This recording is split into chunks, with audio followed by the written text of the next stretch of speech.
evening. I'm Lee Zurich. And I'm Lauren McCoy. New Orleans City Council President JP Morrell tells the mayor to fire one of her top aides or the council could remove him. Maddie Kurth joins us with reaction from a political analyst who says he hasn't seen action like this in his entire career covering city government. Lee and Lauren, Morrell says Communications Director Gregory Joseph used public funds for a political purpose. That's an action that violates state law and city policy when he authorized a contract for flyers sent out to potential voters around the time of the recall effort. It's become a situation that Morrell says no other council has ever dealt with before. This mayor and this city council are basically now at war with each other. It's an upset in City Hall that Dillard University political analyst Dr. Robert Collins says he's never seen in his 40 years involved in city politics.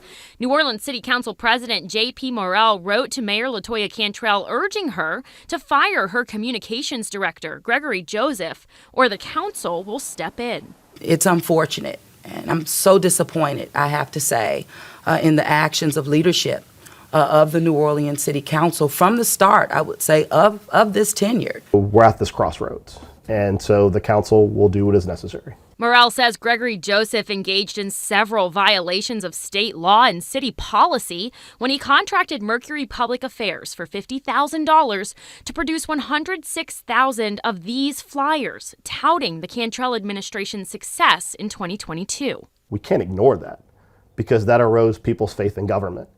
And like I said, it's disappointing that rather than acknowledge a mistake was made and money was misspent, both the administration, Mr. Joseph, continue that everything's fine here, nothing to see here, move along. This is just the council throwing shade at me. Joseph testified before the council on that matter last Thursday.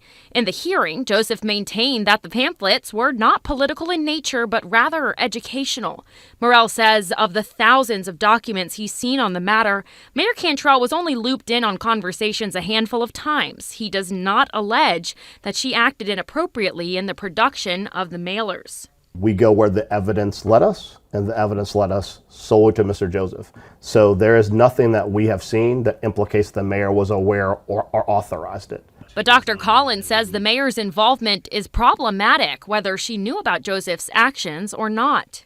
If she knew, then why didn't she know that they were breaking the law? And if she didn't know, well, you're the mayor. Why didn't you know what one of your high-ranking employees was doing? I mean, every mayor is supposed to know what their department heads are doing. Morrell says he doesn't have a personal relationship with Joseph like Mayor Cantrell does. He says his findings are based purely on the research done by himself and his team.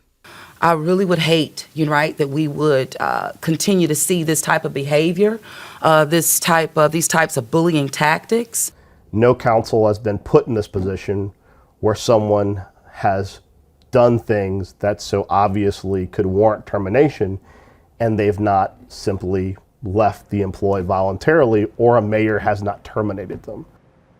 Morrell says he has not heard from Mayor Cantrell since he sent the letter a few hours ago earlier this afternoon, and he doesn't expect to. He says he'll anticipate more discourse after the special council meeting next Tuesday. Lee.